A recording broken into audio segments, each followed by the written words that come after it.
네, 오늘은 6과이고요. 유닛 1의 마지막 과입니다. 그래서 오늘 6과를 배우고요. 한 주는 이제 방학한 다음에 그 다음에 또 7과를 시작하도록 하겠습니다. 오늘 하나님 최후 승리를 예언하시다. 오늘 히스기야의 기도를 통해서 기도의 역할 또 기도의 의미 이런 것들을 또 배울 거고요. 그리고 가장 중심의 그 내용에는 이제 하나님의 영광이라 하는 것이 있어요. 그래서 하나님의 영광이 오늘 또 핵심 주제이기도 합니다. 신학적 주제를 같이 한번 읽어보겠습니다. 시작. 하나님은 자기 이름의 영광과 우리의 유익을 위해 우리를 구원하십니다. 네, 포인트를 보시면 첫 번째 포인트는 세상 왕들이 일어나 하나님의 백성을 대적할 것입니다. 네, 이 대적하는 것에 반대에 서 있는 그 사건이 구원의 사건이에요. 그래서 신학적 주제에 구원하십니다라는 그 내용 안에 이제 포인트 1이 들어 있어요. 그리고 두 번째로는 하나님의 백성은 하나님께 구원을 구하며 그 이름을 높일 것입니다. 네, 이 이름을 높인다는 것이 이제 이름의 영광이라 할 수 있어요. 그 영광에도 구원이 담겨 있습니다. 그래서 하나님의 이름, 자기 이름의 영광, 그게 이제 두 번째 포인트에 해당이 되고요. 또 세 번째로는 하나님은 자기 이름과 자기 백성을 위해 승리하실 것입니다. 여기에는 이제 자기 백성을 위해라는 말이 좀 더 강조가 돼 있어서 신학적 주제에 우리의 유익을 위해 해당이 되는 포인트가 바로 3번이라 이렇게 정리할 수가 있습니다. 자, 그러면 제가 도입 부분을 읽어볼게요. 이름은 우리에게 많은 것을 알려줍니다. 이름을 들으면 그와 관련된 이미지가 떠오르기 마련입니다. 좋은 이미지든 나쁜 이미지든 말입니다. 미국의 컨트리 가수 조니 캐시는 A Boy Named Sue, 수라는 이름의 소년이라는 노래로 이름과 정체성이 불일치할 때 생길 수 있는 불편함을 익살스럽게 들려주기도 했습니다. 여기 이제 수라는 거는 여자의 이름이거든요. 근데 그 남자의 이름 수, 이게 서로 안 어울리죠. 영이라는 소년, 이게 안 어울리잖아요. 철수라는 소녀, 이런 게 안 어울리듯이. 이런 제목으로 이제 정체성과 그 이름이 불일치했던 것을 이제 노래로 들려줬다, 이런 얘기죠. 아마도 이런 이유로 부모들이 아기에게 딱 맞는 이름을 지어주려고 고심하나 봅니다. 때로는 그 사람의 특별한 행동을 보고 그에게 별명을 붙여주기도 합니다. 이름에는 강력한 힘이 있습니다. 이름은 그 사람에 관한 인상을 전달해 주기 때문입니다. 하나님이 자기 이름에 관해 분명한 의도를 가지고 계신 것도 바로 이 때문인 것 같습니다. 하나님의 이름은 다양한 사람들에게 각기 다른 의미로 통합니다. 그러나 올바로 이해되기만 한다면 하나님의 이름은 그분을 경배해야 할 수많은 이유를 드러냅니다. 우리는 하나님의 이름에 따르는 모든 것을 이해할 수 있는 은혜를 입었을 뿐만 아니라 다른 사람들에게 그 이름을 알려야 할 은혜도 입었습니다. 질문을 통해서 도입 부분을 한번 정리를 해볼게요. 하나님과 예수님의 이름을 들으면 가장 먼저 무슨 생각이 떠오릅니까? 네, 그 성경에서 여러 하나님의 이름을 우리에게 소개해주고 있고요. 또 예수님에 대해서도 여러 성품을 통해서 우리 예수님의 그 모습을 소개해주고 있지만 특별히 이 하나님과 예수님과 관련을 해서 사실 정리가 잘 되어 있어야 되는데 하나님 따로 예수님 따로 이렇게 이해하는 많은 사람들이 있습니다. 그래서 우리가 이 하나님과 예수님을 연결해서 가장 그 두 인격의 삼위일체를 소개해 줄 수 있는 하나님의 이름에 해당되는 거, 그거를 한번 소개를 해드릴게요. 골로새서 1장 15절의 말씀이에요. 골로새서 1장 15절의 말씀인데요. 여기에는 빠져 있는 번역이 하나가 있어서 보충해서 번역을 만들면 굉장히 중요하고 또 의미가 살아나는 그런 구절입니다. 골로새서 1장 15절의 말씀인데요. 그 앞에 부분을 좀 주목하시고 같이 한번 읽어보도록 하겠습니다. 시작. 그는 보이지 아니하는 하나님의 형상이시요. 예, 여기 형상이라는 말, 이제 그게 조금 설명이 붙어 있으면 더 좋았을 뻔한 번역이다 그런 얘기입니다. 그 영어로 써보면요 이렇게 돼요. Christ is the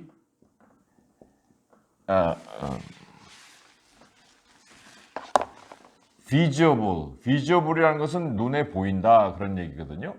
그러니까 아까 그냥 성경에는 형상이요 했지만 그 visible이라는 말이 붙으면은 의미가 살아난다는 거예요. Christ is the visible image of the invisible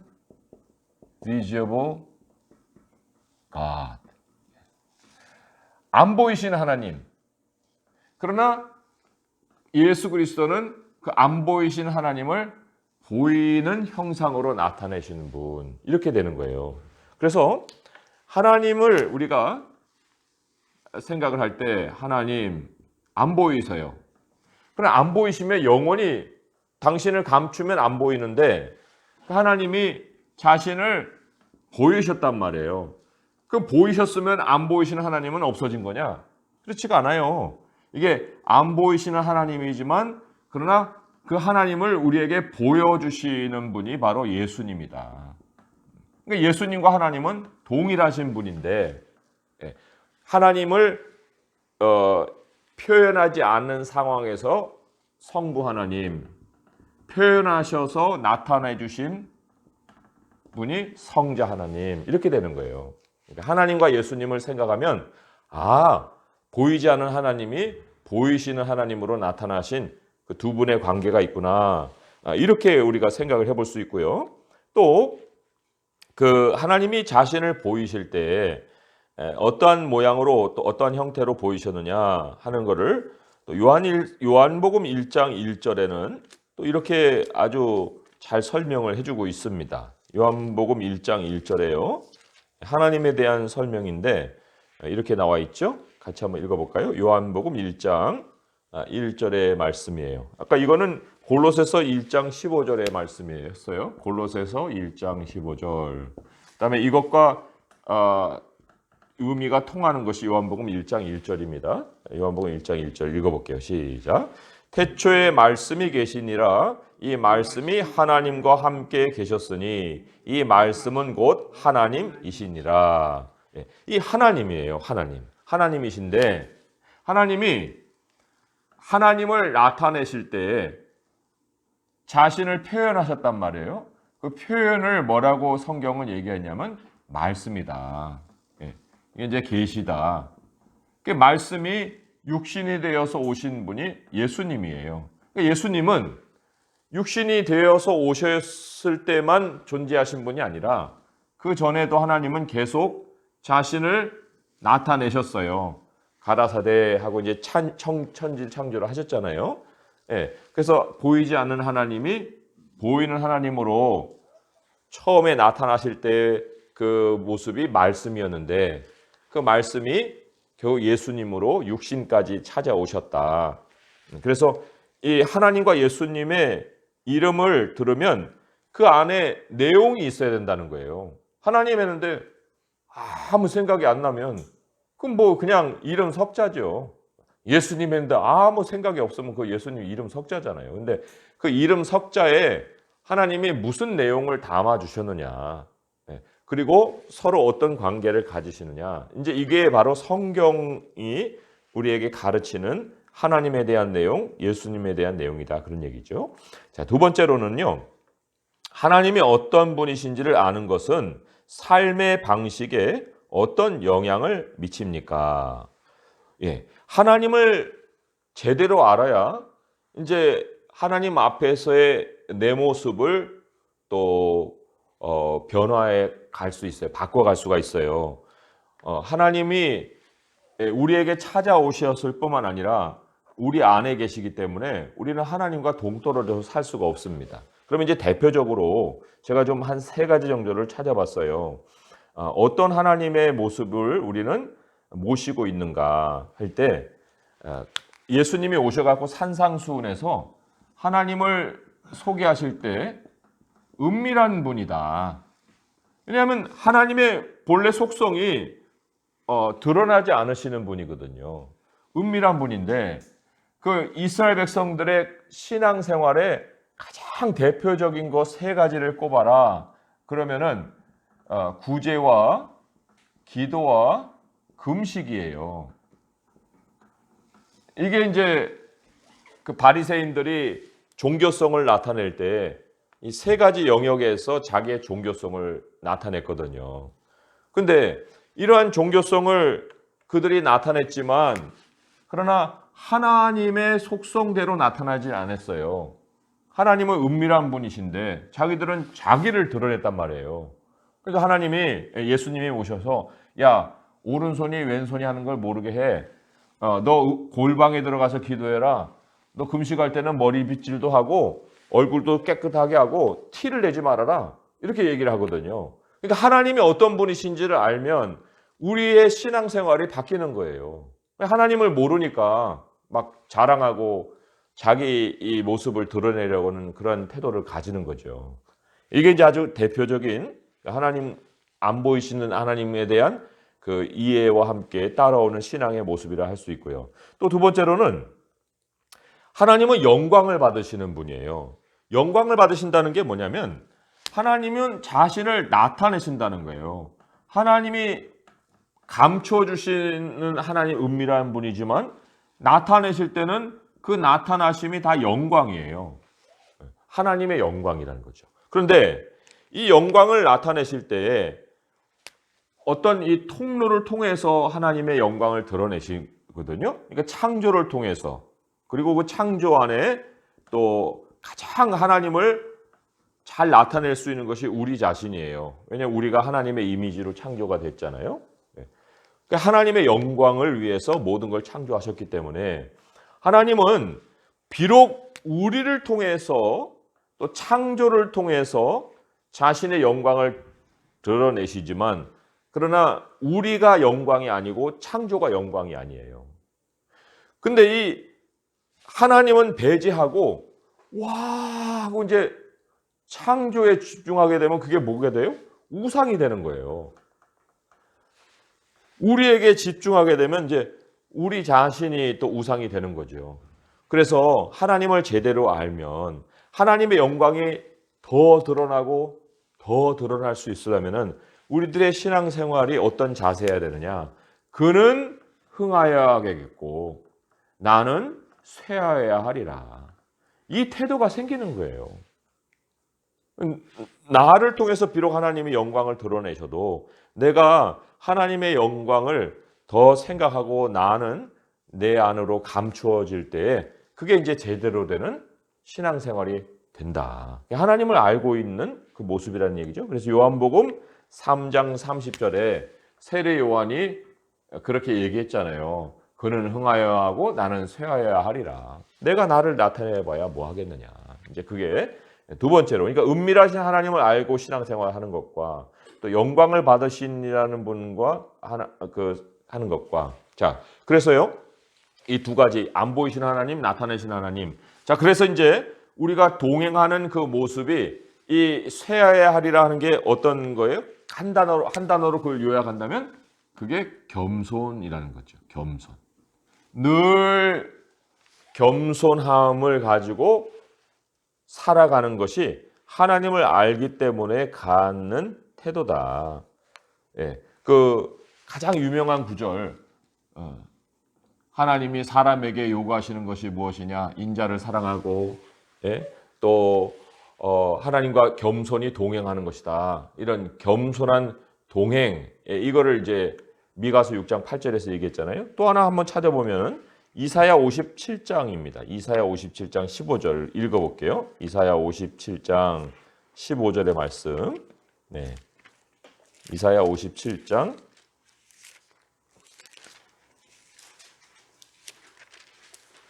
네, 이사야 57장 15절.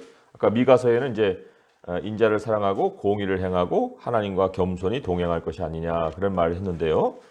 이사야 57장 15절의 말씀 또 같이 한번 읽어보겠습니다. 시작. 지극히 존귀하며 영원히 거하시며 거룩하다 이름하는 이가 이와 같이 말씀하시되 내가 높고 거룩한 곳에 있으며 또한 통회하고 마음이 겸손한 자와 함께 있나니 이는 겸손한 자의 영을 소생시키시며 통회하는 자의 마음을 소생시키려 함이라. 여기도 이제 하나님의 이름을 많이 소개했어요. 존귀하고 영원히 거하고 거룩하다 이름하는 이런 모습을 가지고 있는데 그 앞에 우리의 모습이 어떠해야 되느냐? 바로 겸손해야 된다. 이거를 이제 소개를 하고 있습니다. 그래서 은밀한 태도, 또 영광을 하나님께 돌리는 태도, 그리고 겸손한 태도 이런 거를 우리가 하나님과 함께 동행하는 모습으로 가져야 된다. 이렇게 도입을 정리해 볼 수가 있습니다. 자, 그러면 이 세션에서는 하는 부분을 함께 읽어볼게요. 시작. 이 세션에서는 주님을 따르는 자들에게 하나님의 영광이 어떤 유익을 주는지를 배울 것입니다. 하나님의 영광을 이해하면 그분의 약속들을 확실히 받아들일 수 있게 됩니다. 하나님의 위대하심을 드러내는 것과 그분의 사랑 안에 거하는 것은 양분될 수 없습니다. 히스기야 왕 시대에 유다에 가해진 아수르의 무정한 위협에 관한 고대 이야기는 하나님이 자기 이름의 영광과 우리의 유익을 위해 우리를 구원해 주셨다는 것을 보여줍니다.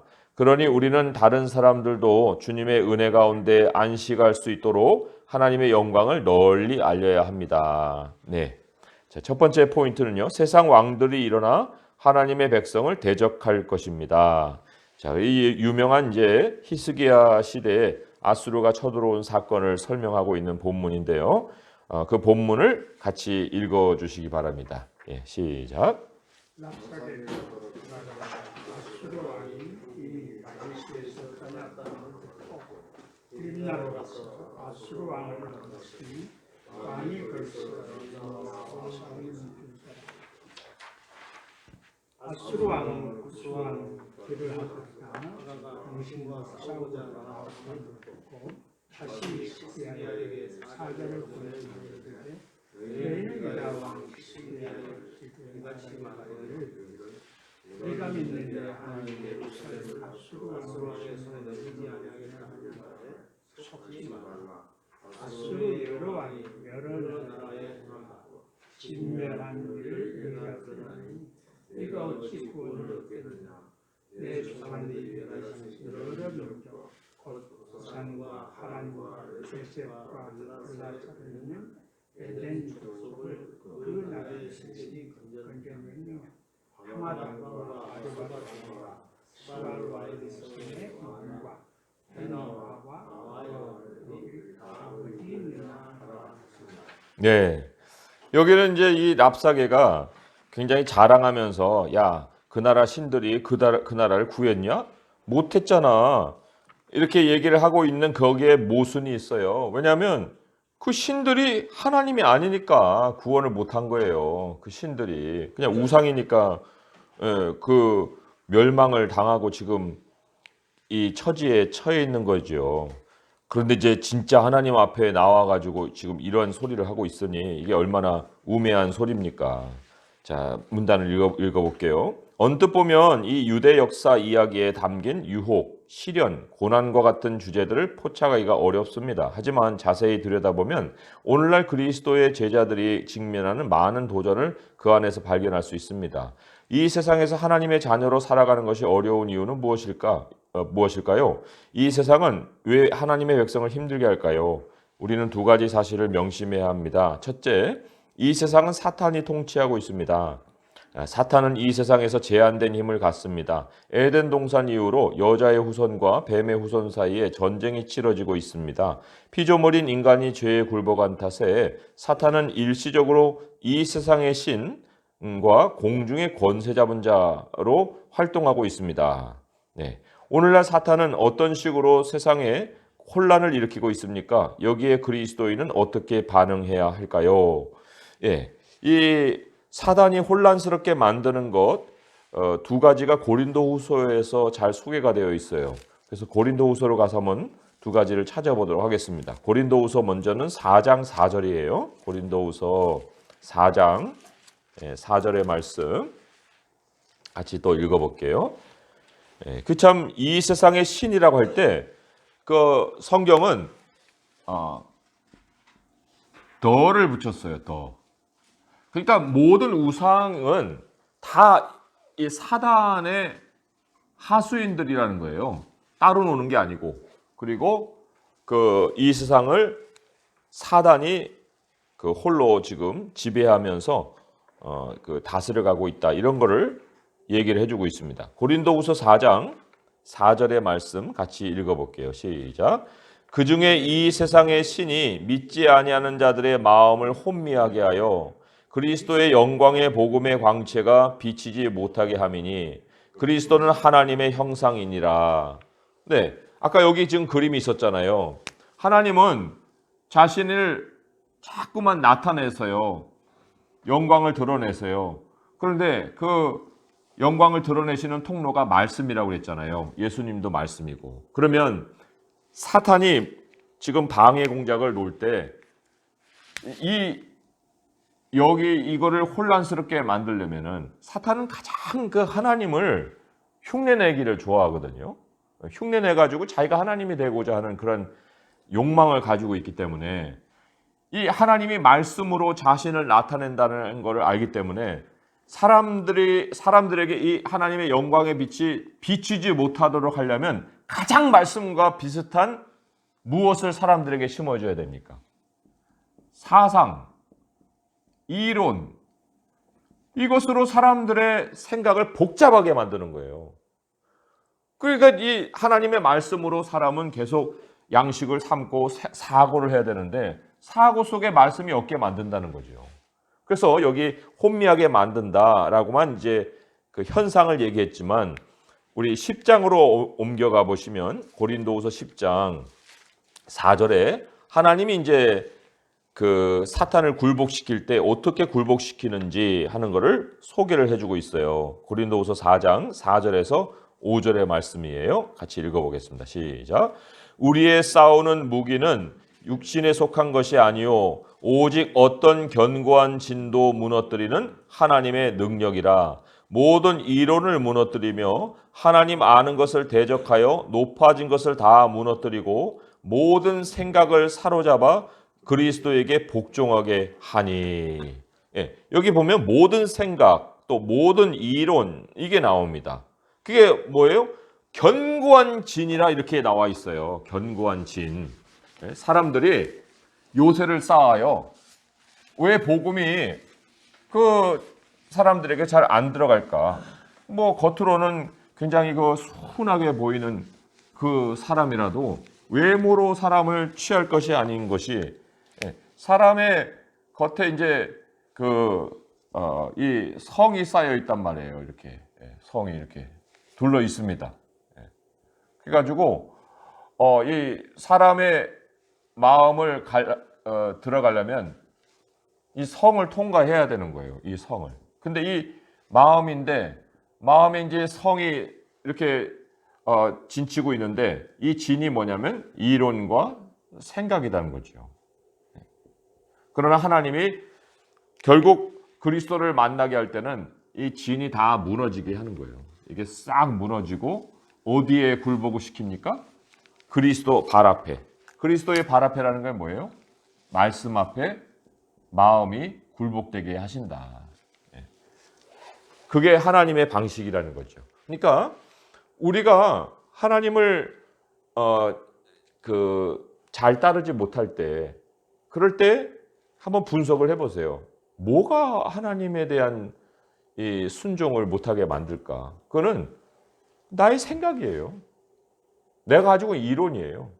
그게 너무나도 견고한 진처럼 버티고 있는 거예요. 그러니까 말씀에서 굴복을 못하는 거죠. 그러니까 처음부터 이 하나님의 말씀에 무릎을 꿇는 것이 얼마나 하나님이 기뻐하시는 모습인가 하는 것을 생각을 해볼 수가 있어요. 자, 그러면 둘째를 보겠습니다. 둘째 68페이지 밑에 있죠? 둘째, 시련이 늘 개인의 잘못으로 오는 것은 아닙니다. 이 세상 악의 배경을 알면 사람이 직면하는 모든 고난과 고통이 반드시 자신의 잘못 때문만은 아닌 것을 알 수 있습니다. 설사 그렇다 할지라도 사탄은 우는 사자와 같이 두루다니며 삼킬 자를 찾습니다. 사탄은 옛적 뱀으로 하나님의 백성을 참소하지 못해 안다라는 자이기 때문입니다. 그러나 사탄의 공격은 대개 타락의 영향을 받은 개개인에 관한 것이 아니라 그보다 훨씬 더 큰 전쟁의 일부입니다. 아수르가 히스기야와 남유다 왕국을 대적하러 왔을 때 그들의 주요 목표는 내가 믿는 내 하나님이었습니다. 그러니까 하나님이 공격 목표라는 거예요. 최종 공격 목표. 사람인 것 같지만 결국은 하나님이라는 거죠. 아수르 왕은 거짓 신들과 여호와를 같은 범주에 넣는 바람에 하나님의 이름을 조롱하는 사탄의 도구로 쓰였습니다. 이런 대변자들을 통해 사탄은 하나님이 자기 백성을 구원할 수 있다는 생각을 조롱했습니다. 세상 왕들이 일어나 하나님의 백성을 대적하는 이유가 바로 여기에 있습니다. 인간이 중요해서가 아닙니다. 그러니까 인간이 타겟이 아니다 그런 얘기예요. 인간의 행복이나 불행이 뱀의 후손과 여자의 후손 간의 오랜 전쟁의 향방을 바꿀 수 있어서도 아닙니다. 사실 이 전쟁의 향방이란 건 하나님의 승리로 이미 정해져 있는 거예요. 그러니까 뭐 자기가 아무리 그 여자를 건드려봐야 소용이 없다는 걸 알고 있어요. 그렇기 때문에 하나님의 이름의 의문을 제기하려고 하나님의 백성을 조롱하고 유혹하고 핍박하는 것입니다. 우리 삶은 하나님의 영광을 위한 전쟁터입니다. 사탄은 우리가 섬기는 하나님이 죽은 종교의 거짓 신들과 다르지 않음을 증명하려고 애씁니다. 그러니까 우리도 사탄이 우리를 쓰러뜨릴 수 없고 결국 하나님을 이길 수 없으니까 계속 그 중간에서 방해 공작을 하는 거예요. 그렇다고 하면은 우리는 반대로 우리는 이미 이긴 존재고 하나님은 우리에게 승리를 이미 주시는 영광을 포기하지 않은 하나님이시라는 걸 알기 때문에 그러한 그 사탄의 꾀에 넘어갈 이유가 없죠. 믿음으로 끝을 보고 갈 수 있는 모습이 돼야 되는데 그러지 못한 그 안에 이제 여러 가지 어려움들이 찾아오는 거예요. 자, 당신은 시련에 부딪히면 가장 먼저 어떻게 반응합니까? 그렇잖아요. 우리가 시련에 부딪혀도 그 시련이라는 것이 사탄이 이제 사탄이 여기 있어요. 그리고 이제 여기 승리의 깃발이 있단 말이에요. 이미 승리를 했어요. 하나님이 승리를 하셨어요. 사탄이 이걸 알고 있어요. 근데 우리의 눈을 가려가지고 우리가 여기 있죠? 이거를 마지막 승리를 못 보게 자꾸만 그 눈을 가리는 거예요. 시련으로. 우리를 상황 속에 가둬버리는 거죠. 상황이라고 하는 것에 가둬버리는데 이게 이제 어려움을 주는 거예요. 오늘 전쟁처럼 전쟁을 일으켜서 하나님을 보는 것이 아니라 자기 안에 갇히게 만드는 거죠. 그러니까 시련이 올 때 우리는 가장 먼저 무엇을 생각해야 되냐면 우리는 이미 하나님 안에서 승리한 자들이야. 뱀의 머리를 밟을 거라고 말씀하셨잖아요. 우리가 비록 그 발꿈치를 물지라도 그들이 발꿈치를 물지라도 우리는 뱀을 밟은 그 약속을 이미 가지고 있기 때문에 시련을 당하면 마지막 승리의 표대를 바라볼 수 있어야 되는데 표대를 못 바라보고 이게 갇혀버리는 거예요. 이 벽으로. 그래서 나는 끝이야. 나는 망했어. 그리고는 이제 자꾸만 내 자신 속에서 나는 뭘 잘못했지? 자꾸만 이제 자기 분석에 몰두를 하는 거예요. 자기 분석에. 그럼 자기 분석에서 문제가 안 발견되면 이겨요? 자기가 이길 수 있는 게 아니에요. 내 안에 아무 잘못한 것이 없는데 왜 이런 일이 일어난 거야? 왜 잘못 없는데 그 일이 일어났겠어요? 사단의 타겟은 사실 우리 자신이 아니라 자기를 하나님으로 경배하게 만들려고 하는 거예요. 그러니까 이러한 일을 당했을 때 우리들의 태도가 되지 않아야 될 것이 뭐냐면 의기소침, 그죠? 의기소침이 되어서도 안 되고 뭐 위축됨이라고 할 수도 있죠. 그다음에 좌절을 해서도 안 되고 이런 건 이제 다 내 안으로 쪼그라드는 거예요. 내 안으로 쪼그라드는 그런 모습뿐만 아니라 이제 밖으로 터져 나오면 어떻게 됩니까? 밖으로 터져 나오면 이제 원망이 되는 거예요. 왜 이런 일이 나한테 일어나느냐? 그리고 원망뿐만 아니라 또 이제 다른 사람 탓을 하는 거죠. 시비가 생기는 거예요. 잘잘못을 가릴 때 당신이 잘했냐, 내가 잘했냐, 네가 옳으냐, 내가 옳으냐. 이게 이제 안으로 쪼그라들고 밖으로 폭발해버리고.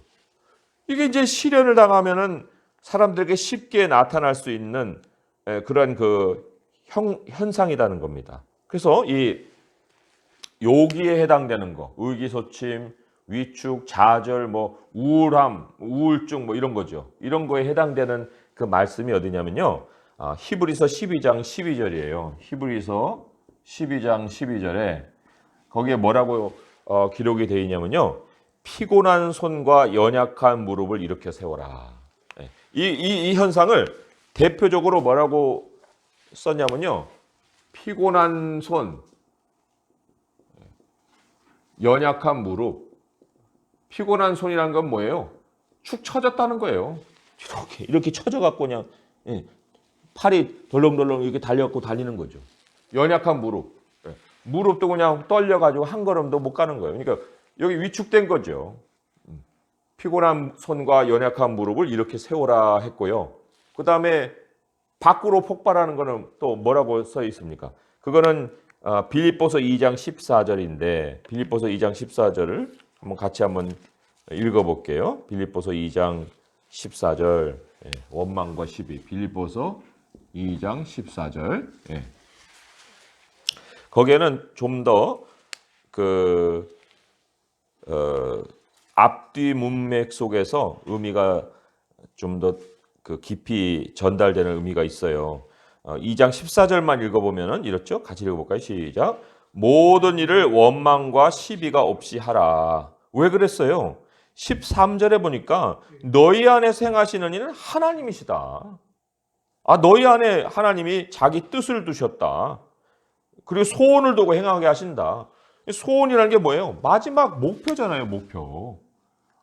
목표를 하나님이 이미 너희 안에 두셨어. 그리고 너희를 이끌어 가시는 거야. 왜 여기서 이거를 못 보고 왜 밖으로 폭발해갖고 원망하고 이렇게 시비를 하냐? 이걸 이제 얘기를 하시는 거거든요. 그러니까 마지막 그림이 있다는 거를 늘 우리가 알아야 되는데 다른 반응을 보일 때가 많고요. 두 번째 질문은 하나님의 영광이라는 측면에서 고난을 보면 삶의 도전을 다루는 방식이 어떻게 달라질까요? 하나님의 영광. 자, 하나님은요, 우리가 이제 이 상황 속에 있는 것만 아니라 우리와 항상 함께 누가 계시냐면 하나님이 계십니다. 하나님이 계세요. 근데 하나님의 속성이 뭐냐면 하나님은 항상 안 보이는 분으로만 계시지 않고 우리와 함께 하시는 이유가 뭐냐? 우리를 통해서 자신의 영광을 나타내시는 거예요. 자신을 드러내시는 거예요. 그게 하나님이 우리와 함께 하시는 목적이에요. 그러니까 반드시 하나님은 자신을 드러내시기 때문에 영광을 드러내시기 때문에 이 상황 안에 갇히지 않고 상황을 뚫고 나온다는 겁니다. 이 상황 자체가 하나님이 자신의 영광을 드러내시려는 기회예요. 아니 그런 시간입니다. 하나님이 그걸 뜻하셨기 때문에 또 이 상황으로 지나가는 거예요. 근데 이 상황이 예를 들어서 이제 어려움이고 시련이면 하나님의 영광은 어떤 모양으로 나타나겠습니까? 하나님의 영광은 구원이라는 모양으로 반드시 나타나게 돼 있어요. 반드시 나타납니다. 하나님을 누가 가두겠어요? 사탄이 하나님을 가둬요? 아니 우리는 모양상으로 가둬놓을 수 있지만 우리 안에 하나님까지 사탄이 다 감싸가지고 못 나와 이렇게 하겠습니까? 절대로 그런 일은 없어요. 그렇기 때문에 우리를 통해 하나님이 자신을 드러내신다고요. 사탄의 그 모든 거를 벽을 다 허물어 버리시고 영광을 드러내신다니까요. 그게 뭐예요? 피할 길을 주시고 구원을 행하신다. 절대로 우리를 가둘 수 있는 그 옹벽은 없다. 진은 없다는 거예요. 그래서요 우리가 이 로마서하고 야고보서를 한번 찾아볼 텐데요. 로마서 5장 2절에서 4절의 말씀 한번 보겠습니다. 로마서 5장 2절에서 4절의 말씀. 로마서 5장 2절에서 4절 같이 읽어볼게요. 로마서 5장 2절에서 4절 시작. 또한 그로 말미암아 우리가 믿음으로 서 있는 이 은혜에 들어감을 얻었으며 하나님의 영광을 바라고 즐거워하느니라. 다만 이뿐 아니라 우리가 환난 중에도 즐거워하나니 이는 환난은 인내를, 인내는 연단을, 연단은 소망을 이루는 줄 알미로다. 여기 소망이 뭐예요? 바라는 건데 무슨 소망이 이루어지는 걸 안다는 거예요? 2절의 마지막쯤에 뭐라고 있어요? 하나님의 영광을 바라고 즐거워하느니라 그랬잖아요. 하나님의 영광을 바라고 즐거워하느니라. 그러니까 환난을 당했어요. 그래도 즐거워요. 뭐가 보이기 때문에 즐거워요? 하나님의 영광이 보이니까 즐거운 거예요. 그런데 이거 영광이 뭐냐?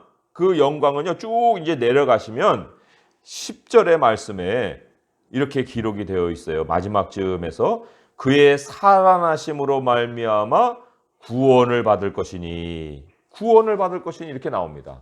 그러니까 하나님이 반드시 환난 중에 영광을 바라보게 하시는데 그 영광의 내용인즉 보니까 구원이더라. 지나가는 그 이 과정에 불과하고요. 어려움이라는 것은 마지막에는 하나님이 주인공으로 등장을 하신다. 이게 이제 고난 속에서 우리가 고난을 보는 관점이 바뀌어야 되는 계기가 되는 거예요. 자, 또 하나 찾아보면은 야고보서 1장이죠. 야고보서 1장. 야고보서 1장 2절에서 4절의 말씀 한번 보겠습니다. 야고보서 1장 2절에서 4절의 말씀이에요. 이것도 굉장히 용기를 주고 위로가 되는 말씀입니다. 야고보서 1장 2절에서 4절 371쪽에 있죠. 371쪽에 야고보서 1장 2절에서 4절입니다. 같이 읽어볼게요. 시작. 내 형제들아 너희가 여러 가지 시험을 당하거든 온전히 기쁘게 여기라. 이는 너희 믿음의 시련이 인내를 만들어내는 줄 너희가 알미라. 인내를 온전히 이루라. 이는 너희로 온전하고 구비하여 조금도 부족함이 없게 하려 함이라. 조금도 부족함이 없게 한다는 게 구원이에요. 그게 구원이잖아요. 하나님의 영광을 바라고 즐거워한다. 그 내용하고 지금 일맥상통하는 거예요. 그러니까 시련이 찾아왔을 때 기뻐해라. 갇히지 말고 그 상황에 갇히지 말고 기뻐해라. 왜요? 하나님이 너를 반드시 구원하셔서 이전보다도 훨씬 더 갖춰진 모습, 구비하다는 게 그거잖아요. 너를 갖추어 주시고 조금도 부족함이 없게 해주실 것이니까 그거를 믿고 이제 그 표대를 바라보아라. 이걸 이제 얘기를 하는 거죠. 그래서 사실 하나님이 왜 우리에게 마태복음에 유명한 말씀 있잖아요. 마태복음 6장 33절 34절에 너는 먼저 그의 나라와 그의 의를 구하라. 이거를 이제 우리에게 말씀하셨어요. 먼저 이것부터 찾아라. 이게 이제 구하라는 게 그 seek거든요. seek. 찾아라. 눈으로 이렇게 찾는 거예요. 이렇게. 구하는 ask는 이제 내 마음 속에 있는 거를 이렇게 하나님께 요청을 드리는 걸 얘기한다면 구하는 거는 이렇게 찾아다니는 거거든요. 그러니까 이 어려움을 당할 때 우리의 시야를 먼저 어디다 둬야 돼요? 이 표대에다 둬야 되는 거예요. 뭘 먹을까? 뭘 입을까? 그건 이방인들이 하는 거야. 너는 그렇게 살지 말어. 그의 나라와 그의 의를 먼저 구해라. 그러면 이 모든 것을 너에게 더해 주시리라. 이거예요. 그러니까 그럴 때마다 하나님이 내게 두신 뜻이 뭐냐? 하나님은 어떤 방향으로 이를 구원해 가실 것이냐? 이런 기대감을 가지고 그 어려움을 이겨내라. 이런 말씀하고도 이제 통하는 메시지죠. 자, 두 번째 포인트는 이렇습니다. 하나님의 백성은 하나님께 구원을 구하며 그 이름을 높일 것입니다. 자, 히스기야의 기도를 한번 잘 주목하시고 그 본문을 읽어주시기 바랍니다. 시작.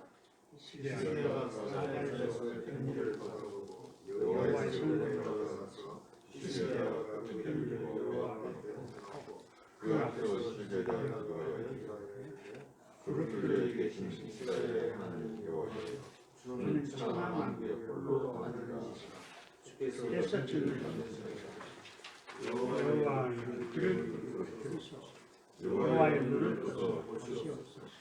하늘이 살아계신 하나님을 평가하라. 여호와의 아수르 여러 왕과의 민족과 그들의 땅을 평가하고 또 그들의 신들을 던졌더니 이는 그들이 시시하며 사람의 그런 곧 은하와 돌뿐이므로 우리 하나님 여호와의 원하는데 이제 우리를 그의 손에서 구원하소서. 그래야만 천하만국이 주 여호와가 홀로 하나님인 줄 알리리라. 예, 참 히스기야가 지혜로웠어요. 왜냐하면 사단의 타겟이 하나님인 것을 알고 지금 기도를 하고 있는 거거든요. 그러니까 하나님인 것을 나타내 달라는 이러한 기도를 아주 지혜롭게 지금 드리고 있습니다. 히스기야는 하나님께 유다의 구원을 간구했습니다. 그의 기도가 하나님 이름의 완전성을 강조하고 있음에 주목하십시오. 하나님 이름의 완전성이라는 것은 그 마지막에 읽었던 본문 그거예요. 천하 만국의 주 여호와가 홀로 하나님이신 줄을 알리다. 홀로 하나님이다. 그게 하나님 이름의 완전성이에요. 그게. 그의 기도는 크게 세 부분으로 나뉩니다. 먼저 하나님의 권능을 찬양하고 유다가 직면한 문제를 말한 다음 하나님께 도움을 호소했습니다. 히스기야는 사내립이 살아계신 하나님을 비방한 사실에 분개하며 천하 만국의 주 여호와가 홀로 하나님이신 줄을 알게 되기를 바랐습니다. 이전에 아수르에 멸망했던 이방 나라들과 달리 이스라엘의 하나님은 나무나 돌로 만들어진 신이 아니십니다. 히스기야 왕은 백성의 구원을 바라는 만큼 하나님이 높임 받으시기를 간절히 바랐습니다. 이런 기도는 하나님의 영광이 우리 삶에 실제로 유익하리라는 확신이 있어야 드릴 수 있습니다. 우리가 나라가 임하시오며 뜻이 하늘에서 이루어진 것 같이 땅에서도 이루어지이다 라고 기도하는 것은 하나님 나라의 확장을 통해 하나님의 이름을 알리는 것보다 더 만족스러운 것은 없다는 확신 때문입니다. 하나님이 우리의 필요를 채워주시는 것과 하나님이 받으시기에 합당한 영광은 불가분의 관계입니다. 하나님의 영광이 높아질수록 하나님의 백성에게 유익이 있습니다. 그러니까 우리의 필요에 대해서만 집중할 것이 아니고 이 두 가지가 함께 간다는 것을 늘 생각을 하고서 이 살아가는 것이 우리에게 유익을 준다는 건데요. 한번 빌립보서 말씀 하나 구절을 찾아봐서 이 말씀에 대한 의미를 좀 새겨보도록 하겠습니다. 빌립보서 4장 19절의 말씀이에요. 빌립보서 4장 19절의 말씀. 네, 빌립보서 4장 323쪽에 있죠. 빌립보서 4장 19절 말씀 읽어봅니다. 시작. 나의 하나님이 그리스도 예수 안에서 영광 가운데 그 풍성한 대로 너희 모든 쓸 것을 채우시리라. 예, 우리에게 집중하면 중간 말씀은 안 보일 거예요. 나의 하나님이 너희 모든 쓸 것을 채우시리라. 끝. 이렇게 되는 거예요. 그렇지만 그 중간에 굉장히 중요한 말씀이 나오죠. 그리스도 예수 안에서 영광 가운데. 이게 나오는 거예요. 그리스도 예수 안에서 영광 가운데. 그리스도 예수 안에서라는 것은 우리가 지금 가지는 이 삶에 우리가 살아가고 있는 이 삶의 영역. 지난 시간에 우리가 이제 거룩에 대해서 배웠잖아요. 우리는 더 이상 우리 안에 갇혀 살아가는 사람들이 아니다. 우리는 홀로 인생이 아니다. 우리는 그리스도 안으로 삶이 이동한 사람들이다. 그렇기 때문에 내가 사는 것이 아니라 내 안에 그리스도가 사는 것이고 나를 완성시키는 것이 아니라 그리스도를 완성시켜가는 삶으로 하나님이 나를 이동하게 하셨다. 그러니까 하나님의 몸으로 들어오는 게 그리스도 안에서예요. 그리스도 안에서 나는 개인이 아니야. 나는 예수님의 몸이고 몸의 한 부분이고 예수님의 세포야. 예수님과 함께 작동하는 인생이지. 그거를 이제 인식을 하는 거예요. 그런데 그리스도 안에서 살게 되면 그리스도 안에서만이 아니라 그리스도 안에서 하나님은 우리를 통해서 뭐를 드러내시고 싶어 한다고 그랬죠? 영광이라고 했잖아요. 영광. 영광. 하나님은 우리가 그리스도 안에 있지만 우리를 통해서 하나님의 영광을 계속 드러내시길 원하기 때문에 우리가 쪼그라들면서 살길 원치 않으세요. 부유하게 살기 원하신단 말이에요. 그래서도 여러 가지 그 필요가 채워지는 거는, 필요가 생기는 거는 이제 이 필요가 채워져야 뭔가 할 수 있고 또 움직일 수 있고 작동할 수 있잖아요. 그런데 이 필요가 채워지는 이유가 어디에 있느냐? 그거는 하나님이 우리를 통해서 자신을 나타내기 위함이거든요. 영광. 그러니까 그리스도 안에서 영광 가운데 풍성하도록 너희 모든 필요를 채워주시리라. 영광과 우리의 필요가 연결되어 있다는 거예요. 여기에만 집중하지 말라는 거죠. 하나님의 영광을 우리가 생각하면 우리에게 엄청난 유익이 있다. 그러나 이것만을 가지고 있는 사람에게는 하나님이 영광을 가르치시기 위해서라도 이 필요를 통해서 하나님을 찾게 만들지, 이 필요를 채워줘서 우리가 만족하게 만들지 않는다는 거예요. 그러니까 어떤 것이 내게 결핍될 때 이유가 어디 있느냐 하는 걸 항상 생각해야 됩니다. 아, 내가 너무 내 욕심대로 살아서 하나님이 그 욕심을 가르치시고 하나님께로 돌아와야 된다는 가르치시려는 하나의 그 방편으로 결핍을 주셨다면 굉장히 이거는 부정적인 의미로 결핍이 오는 거예요. 그렇지만 우리가 살아가면서 결핍이 왔어도 우리의 생각에 이 결핍이 왔지만 하나님이 이 결핍을 통해서 구원을 통하고 하나님의 영광을 드러내시려고 나에게 이 기회를 주신 거야 라고 생각할 때 하나님이 이 부족함을 통해서 채워주심으로 하나님의 구원과 하나님의 모습을 드러내시려 하시는군요. 하나님 그것을 풍성하게 드러내 주세요 하면은 이 결핍이 내게는 하나님의 영광을 드러내는 하나의 그 기회가 되고 그걸 통해서 하나님 채워주심으로 내가 유익을 얻을 수 있다는 거예요. 그러니까 이 생각을 바꿔야 됩니다.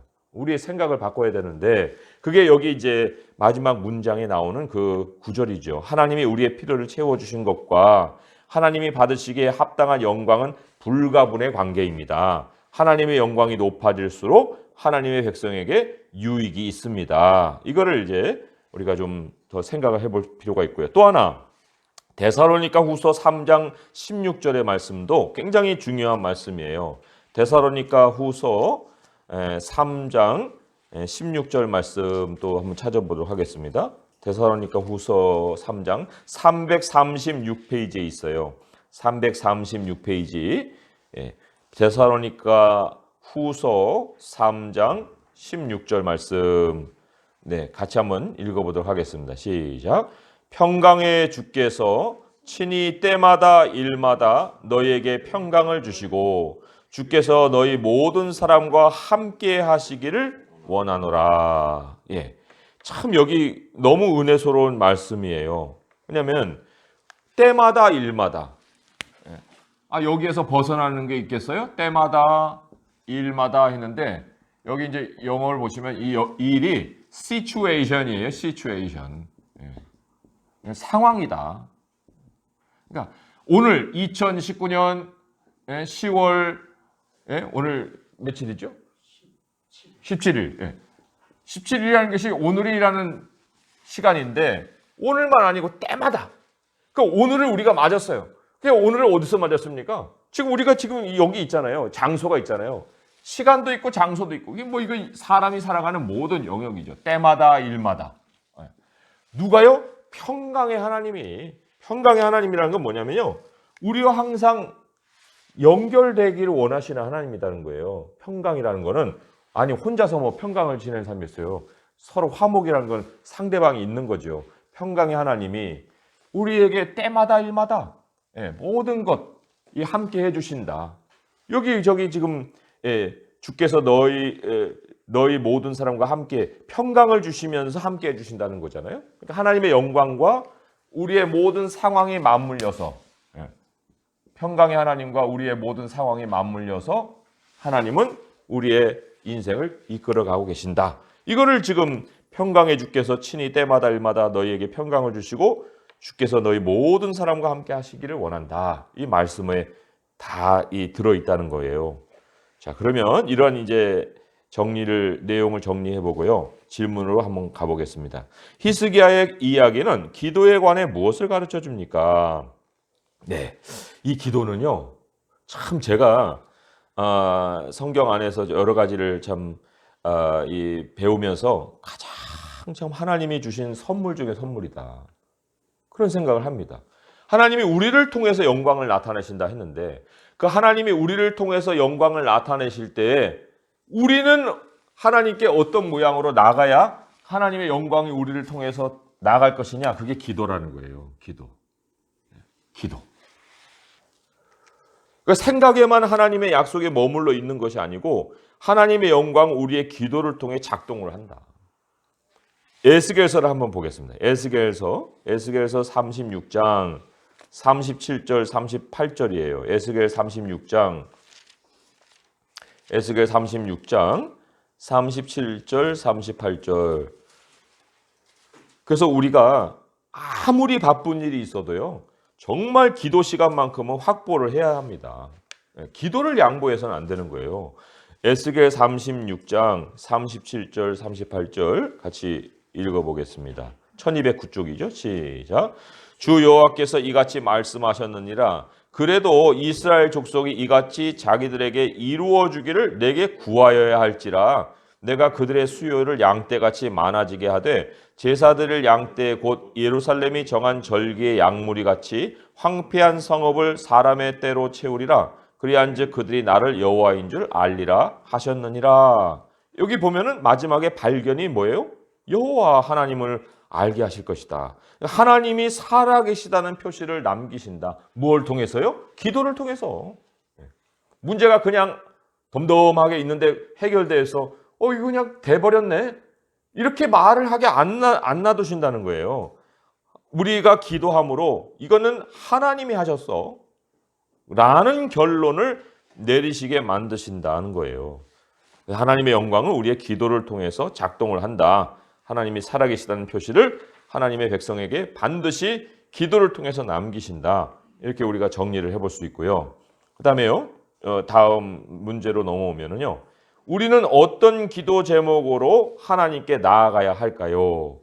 이제는 이제 기도 태도만 아니라 기도 제목도 중요하죠.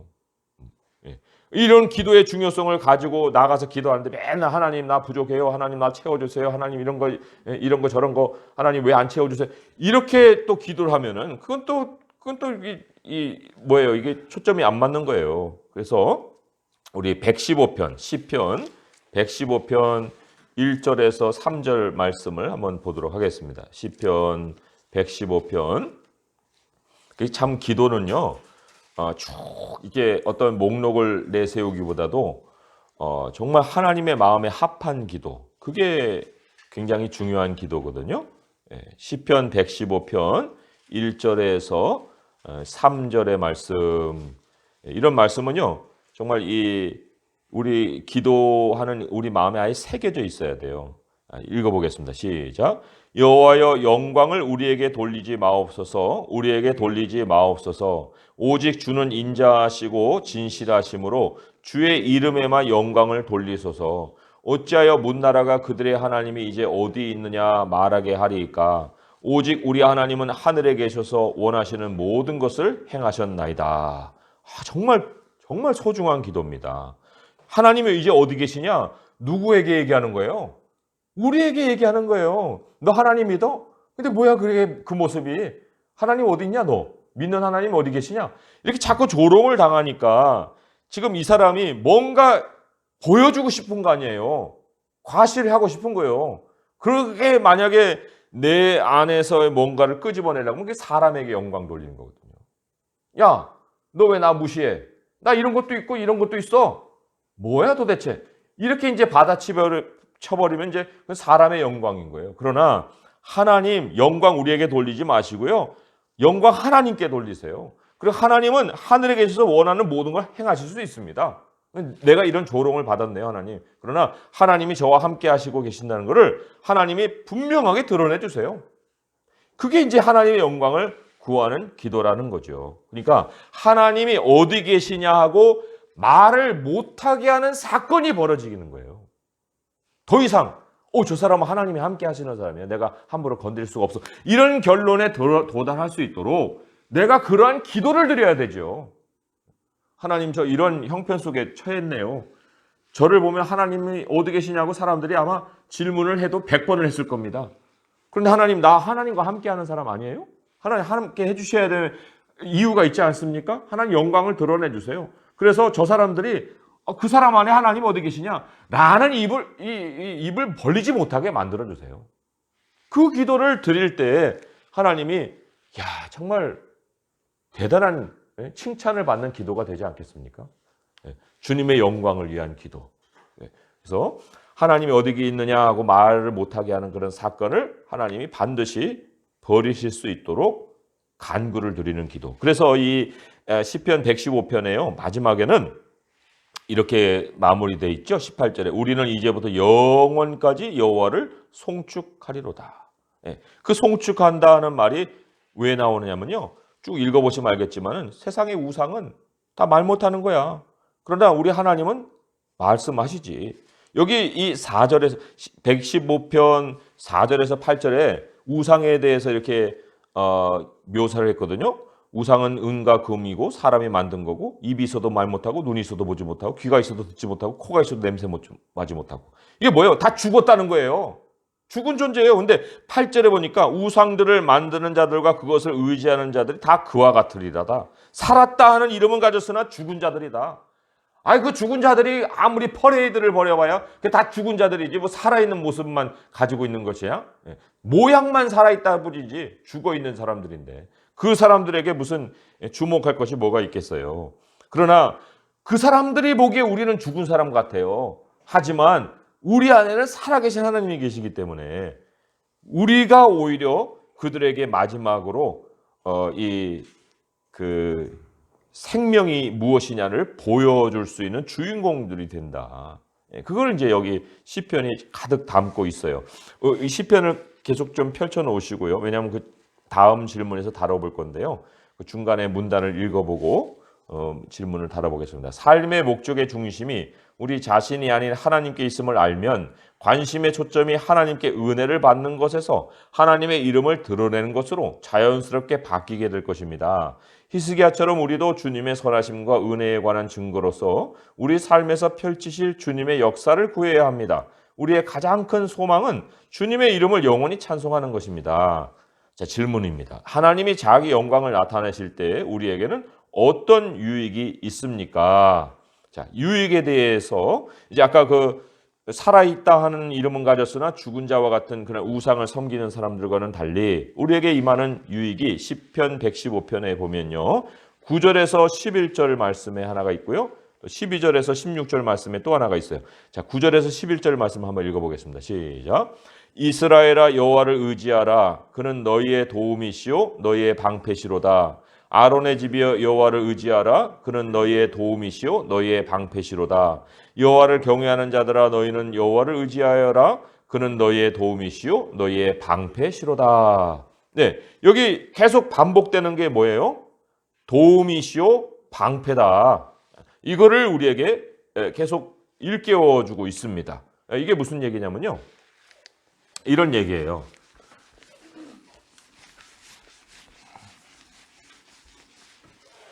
이중의 벽을 쳐주신다는 얘기인데 우리가 있어요. 도움이고 방패라고 했습니다. 그러니까 도움이라는 것은 하나님이 우리의 필요를 채워주심이에요. 채워주심이 도움이에요. 도우심이고요. 방패라는 것은 막아주심이에요. 이게 못 옵니다. 막아주심이 있어요. 이 두 가지가 하나님의 영광을 찾는 자에게 주시는 이 은혜고 유익이에요. 그래 참 하나님이 두 가지로 일을 하시는데 결국은 영광이 사실 두 종류로 나타나는 것이라고 할 수 있죠. 채워주심으로 영광, 막아주심으로 영광. 우리 거기에 대해서 이 12절에서 16절까지 나오는 거기에 유익을 또 하나 보고 정리해서 다시 다른 구절로 한번 연결시켜 보겠습니다. 자, 12절에서 16절에는 또 뭐가 이렇게 반복이 되는지 한번 보세요. 읽어보겠습니다. 시작. 여호와께서 우리를 생각하사 복을 주시되 이스라엘 집에도 복을 주시고 아론의 집에도 복을 주시며 높은 사람이나 낮은 사람을 막론하고 여호와를 경외하는 자들에게 복을 주시리로다. 여호와께서 너희를 곧 너희와 너희 자손을 더욱 번창하게 하시기를 원하노라. 너희는 천지를 지으신 여호와께 복을 받는 자로다. 뭐가 계속 반복이 되고 있습니까? 복이지요. 복. 16절까지 읽자고 그랬죠? 16절 다시 읽어봅니다. 시작. 하늘은 여호와의 하늘이라도 땅은 사람에게 주셨도다. 이 복의 내용이 뭐냐면요. 14절에 나오는 더욱 번창과 땅이에요. 더욱 번창과 땅. 거기에 이제 우리의 영역으로만 제한되는 것이 아니라 이 땅이라는 것이 어떤 우리가 물리적으로 보는 그런 땅의 모습만 아니라 자손이 연결돼 있어요. 자손이. 예. 신앙은 1세대로 끝나지 않습니다. 아비의 신앙의 생활이 절대로 아비에게 유익으로 끝나는 법이 없어요. 하나님을 믿는 자의 하나님은 그 복을 누구에게 전달해 주시냐면은 자손에게 전달해 주십니다. 그 땅이 하나님의 백성들이 살아갈 수 있는 환경으로 계속 공급되게 되는 거예요. 그러니까 내가 자녀에게 뭐를 물려줘야 되나 그거를 고민할 것이 아니라 내 자신이 하나님 앞에 반드시 살고 반듯하게 살고 그리고 하나님을 신뢰하고 살고 하면은 우리 자손에게 하나님이 늘 복이 임하게 하시고 번창하게 하시고 우리가 지금 벽을 부수고 이 사람들이 사탄이 우리를 안으로 가두려고 하지만 벽을 부수고 나오는 게 뭐예요? 우리의 자손이 번창해 가는 거예요. 그래서 잠언에는 여호와를 경외하는 자에게는 견고한 의뢰가 있으리니 견고한 의뢰라는 것은 절대적인 신뢰인 거예요. 하나님을 경외하는 자에게는 절대적인 신뢰가 있으리니 그 후손에게 피난처가 있으리로다. 우리에게 유익이 줘야 되는데 왜 후손 얘기를 할까? 그게 하나님의 복이 자손에게로 흘러가기 때문에 그런 거예요. 그래서 내 자손이 참 지금은 뭐 비리비리하고 그냥 어떻게 살까? 그런 생각을 우리가 가끔가다 하는데 비리비리가 아니라니까요. 우리에게 하나님을 향한 견고한 신뢰가 있게 되면 우리 자손들에게 하나님은 번창하게 하시고 땅에서 살게 하시는 복을 주신다. 그런 얘기예요. 그래서 우리가 한 가지 이제 정리를 다 할 수 있는 말씀이 시편 36편이에요. 시편 36편을 한번 옮겨가 보겠습니다. 시편 36편 11절에서 12절의 말씀 11절에서 12절의 말씀 읽어봅니다. 시작. 교만한 자의 발이 내게 이르지 못하게 하시며 악인들의 손이 나를 쫓아내게 하지 못하게 하소서. 악을 행하는 자들이 거기서 넘어졌으니 엎드러지고 다시 일어날 수 없으리로다. 자, 이게 방패에 해당이 되는 거예요. 막아주신다는 거예요. 거기서 넘어진다. 거기서 엎드러진다. 이렇게 나와요. 방패에 해당되는 거고요. 그 다음에 도심에 해당되는 것은 어디냐면은 9절의 말씀이에요. 9절 읽어보겠습니다. 시작. 진실로 생명의 원천이 주께 있사오니 주의 빛 안에서 우리가 빛을 보리이다. 여기에는 생명의 원천이 있습니다. 여기는 거기까지 오다가 넘어지고. 그래서 이 하나님의 영광은 우리에게 안팎으로 엄청난 유익을 가져다 주신다. 이렇게 또 정리를 해볼 수가 있습니다. 자, 세 번째 포인트는 하나님은 자기 이름과 자기 백성을 위해 승리하실 것입니다. 네, 자 20절 한 말씀이네요. 본문을 읽어주시기 바랍니다. 시작. 이스라엘 하나님 여호와의 말씀이 네가 수르왕 산에기 때문에 내게 기도하는 것을 내가 들었노라 하셨나이다. 네, 하나님이 참 기도를 들으셨다. 야, 나 네 기도 오늘 들었어. 아침에 너 그런 기도했지? 내가 다 들었다. 이 하나님의 응답이 정말 얼마나 우리에게 힘이 되는지 몰라요. 히스기야가 주님께 받은 응답은 우리가 주의 나라를 구하며 기도하면 하나님이 기꺼이 기도에 응답해 주신다는 사실을 상기시켜 줍니다. 하나님은 우리 주님께 부르짖을 때 기꺼이 들어주실 뿐만 아니라 자기 이름과 자기 백성을 위해 기꺼이 개입하십니다. 또 본문을 계속 이어서 읽어주시기 바랍니다. 시작. 그러므로 여호와께서 아수르의 왕을 가리켜 이르시기를 그가 이 성을 못하거나 이래로 화살을 쏘지 못하며 광대를 손을 향하여 쏘지 못하며 시력을 토성하지 않고 모든 길을 돌아가고 이 성이 이르지 못하리라 하셨으니 이는 여호와의 말씀이십니다. 내가 나와 나의 종 다윗을 위하여 이 성을 보호하여 구원하리라 하셨다. 이 안에 여호와께서 나와서 아수르 진영에서 48만 5천 명을 친지라. 아침에 일어나서 다 총장이 되었다. 아수르 왕 사무엘이가 들어가서 니느웨에 들어갔더니 그가 그의 진 이스라엘의 진정을 소개하되 아도나이와 아도나이를 그를 부서주고 죽이고 아도나이로 그를 부서주고 그 아들 에사를 보니 대신하여 왕이 되었다. 예, 아멘. 예, 여기도 33절에 보면은 이성에 이르지 못한다. 예, 그게 이제 방패에 해당이 되는 거고요. 또 34절에 보게 되면 이성을 보호하여 구원하리라. 이게 이제 도우심에 해당이 되는 거예요. 그러니까 하나님의 방패와 도우심으로 이 이스라엘 백성들을 구하시는 주님을 볼 수가 있습니다. 자, 계속 제가 읽어볼게요. 막다른 길로 내몰린 유다가 승리할 수 있는 유일한 소망은 하나님이 역사하시는 것뿐이었습니다. 이사야가 예고한 대로 하나님이 자기 백성을 지키기 위해 싸우심으로써 사내립은 패배하고 말았습니다. 다윗에게 주셨던 약속에 따라 하나님은 자기 백성을 힘써 보호하셨습니다. 아수르 군사 18만 5천 명의 갑작스러운 죽음은 하나님의 권능뿐 아니라 자기 백성을 돌보고자 하시는 하나님의 확고한 결단력을 보여줍니다. 여럿을 죽게 하시든 자기 아들을 죽게 하시든 하나님은 겸손히 천국을 구하는 자들을 구원하는 데 필요한 것은 무엇이든지 행할 준비가 되어 있으십니다. 자, 질문을 보겠어요. 왜 주님은 자기 백성을 위해 힘써 승리하고자 하십니까? 네, 여기에 우리의 창조 목적이 있기 때문에 그런 거예요. 창조 목적을 잘 가르쳐주는 이사야 말씀 하나 찾아볼게요. 이사야 43장 7절의 말씀이에요. 이사야 43장 7절의 말씀. 그게 이제 주님이 자기 백성을 위해 힘써 승리하고자 하는 이유가 되는 거예요. 이사야 43장 7절 읽어봅니다. 시작. 내 이름으로 불려지는 모든 자 곧 내가 내 영광을 위하여 창조한 자를 오게 하라. 그를 내가 지었고 그를 내가 만들었느니라. 내가 내 영광을 위하여 창조한 자. 이게 무슨 얘기예요? 하나님의 영광이 하나님의 백성을 통해서 나타나게 하시는 거예요.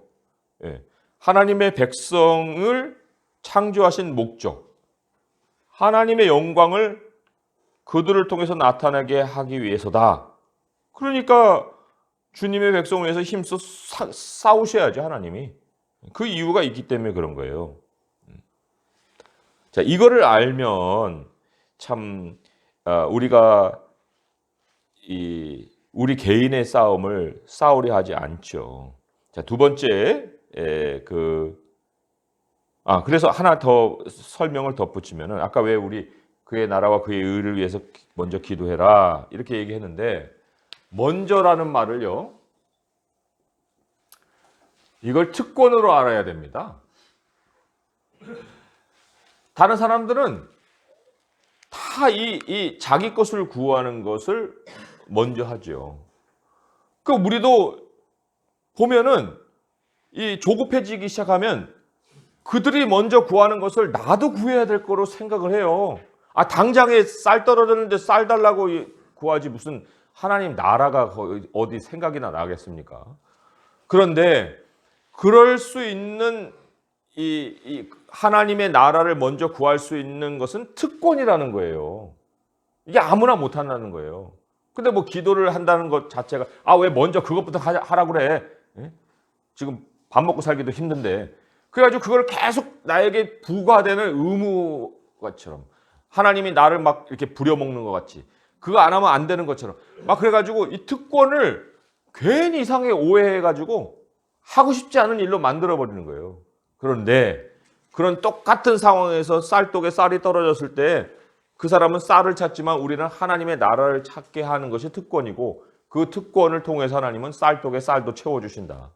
그게 얼마나 하나님이 우리를 배려하시는 거고 그게 우리가 창조된 목적인데 창조된 목적을 우리가 특권으로 생각지 못하고 그냥 하고 싶지 않은 그런 일로다가 자꾸만 뒤로 미루고 해갖고 억지로만 누가 그냥 기도나 시켜야만 기도하고 이렇게 살아야 되겠냐 이거죠. 자, 두 번째 문제는 이렇습니다. 이것은 우리를 향한 하나님의 사랑과 자기 이름이 높여지기를 원하시는 하나님의 바람에 관해 무엇을 말해 줍니까? 네. 이게 이제 양면이 있는 거예요. 하나님 나를 사랑하신다면서 왜 안 채워주셔? 하나님은 하나님 이름만 높여지길 바라나? 그게 이제 양면적인 것이 아니라는 거예요. 하나라는 거죠. 자, 빌립보서 2장의 말씀을 한번 보도록 하겠습니다. 빌립보서 2장에 빌립보서 2장에요. 이거는 이제 하나님이 일하시는 방식이면서 우리가 높아지는 원리라고도 할 수가 있어요. 빌립보서 2장. 먼저는 뒷부분부터 한번 읽어볼 것이 있는데요. 빌립보서 2장 8절에서 11절의 말씀입니다. 빌립보서 2장 8절에서 11절 읽어보죠. 시작. 사람의 모양으로 나타나사 자기를 낮추시고 죽기까지 복종하셨으니 곧 십자가에 죽으심이라. 이러므로 하나님이 그를 지극히 높여 모든 이름 위에 뛰어난 이름을 주사 하늘에 있는 자들과 땅에 있는 자들과 땅 아래에 있는 자들로 모든 무릎을 예수의 이름에 꿇게 하시고 모든 입으로 예수 그리스도를 주라 시인하여 하나님 아버지께 영광을 돌리게 하셨느니라. 예, 하나님이 자신을 높이실 때 먼저 뭐부터 했어요? 8절에 보면은 먼저 우리를 사랑하시기부터 했잖아요. 우리를 사랑하시고 자기를 주신 다음에 그런 다음에 하나님이 자신의 이름을 높이셨다. 그러니까 따로따로가 아니다. 이 우리를 향한 하나님의 사랑과 하나님이 자기 이름을 높이시는 거에는 불가분의 관계가 있다는 거예요. 그러니까 우리가 어떻게 높아질 수 있느냐 할 때 이제 앞에 가보시면 2장 1절에서 4절의 말씀 또 한번 읽어볼게요. 시작. 그러므로 그리스도 안에 무슨 권면이나 사랑의 무슨 위로나 성령의 무슨 교제나 긍휼이나 자비가 있거든 마음을 같이하여 같은 사랑을 가지고 뜻을 합하여 한 마음을 품어 아무 일에든지 다툼이나 허영으로 하지 말고 오직 겸손한 마음으로 각각 자기보다 남을 낫게 여기고 각각 자기 일을 돌볼 뿐더러 또한 각각 다른 사람들의 일을 돌보아 나의 기쁨을 충만하게 하라. 이게 하나님께 영광을 돌리는 일이고요. 그리고 우리가 높아질 수 있는 일이에요. 그러니까 우리의 유익을 먼저 찾는 것이 아니라 서로의 유익을 먼저 찾을 때에 하나님께서 우리를 높여주시는 그 일을 행하신다. 네. 우리 성도들의 관계 속에서 꼭 이것을 우리가 기억해야 될 줄 믿습니다. 자, 그러면 이제 오른쪽으로 넘어갔어요. 제가 거기 내용을 한번 읽어볼게요. 첫째, 하나님은 자기 성품과 영광에 따라 움직이십니다. 하나님의 영광은 그분의 권능을 계시할 뿐 아니라 그분의 흔들리지 않는 성품과 신뢰성도 반영합니다. 여기서 나타난 하나님의 보호하심과 이전에 하나님이 다윗에게 주셨던 약속들을 연결해서 생각해 보면 하나님이 행동하시지 않는 것은 자기 성품과 신뢰성을 해치는 것이 됩니다. 하나님은 자신이 하신 약속대로 다윗의 왕위가 메시아를 통해 영원토록 계속될 것을 보증하셨습니다. 그때까지 자기 백성을 보존해 약속을 성취하고자 하신 것입니다. 이분이 에덴 동산에서 구속자를 약속하셨던 바로 그 하나님이십니다. 그러니 그때나 지금이나 주님의 의도는 같습니다. 하나님의 이름은 예나 지금이나 흠잡을 데 없으신 그분의 행실과 연결부되어 있습니다. 자, 하나님의 행실을 성경은 뭐라고 얘기를 하냐면요. 이걸 권능이라고 얘기를 해요. 인간에게 붙일 수 있는 단어가 아니에요. 권능은. 그런데 하나님의 권능은 뭐하고 연결되어 있느냐? 이 설명이 뭐냐면 약속과 연결되어 있다는 거예요. 하나님은 약속만 하고 행실이 없는 분이 아니라 하나님의 약속과 권능이 같이 가시는 분이다. 그거를 설명을 하는 거거든요. 그걸 우리가 확인해 볼 수 있는 구절이 하나 있어요. 사도행전 4장 28절의 말씀이에요. 사도행전 4장 28절의 말씀 또 한번 찾아가서 읽어보도록 하겠습니다. 이거는 모든 하나님의 말씀이 갖는 속성이라고도 볼 수가 있습니다. 사도행전 4장 28절의 말씀. 네. 사도행전 4장 28절 읽어봅니다. 시작. 하나님의 권능과 뜻대로 이루려고 예정하신 그것을 행하시려고 이 성에 모였나이다. 사람들은 하나님의 뜻을 벗어나서 행하는 일이 없어요. 하나님이 예정하신 일을 행하는데, 그런데 하나님의 예정은 무엇으로 구성이 되어 있느냐? 권능과 뜻대로. 그거가 한 쌍이에요.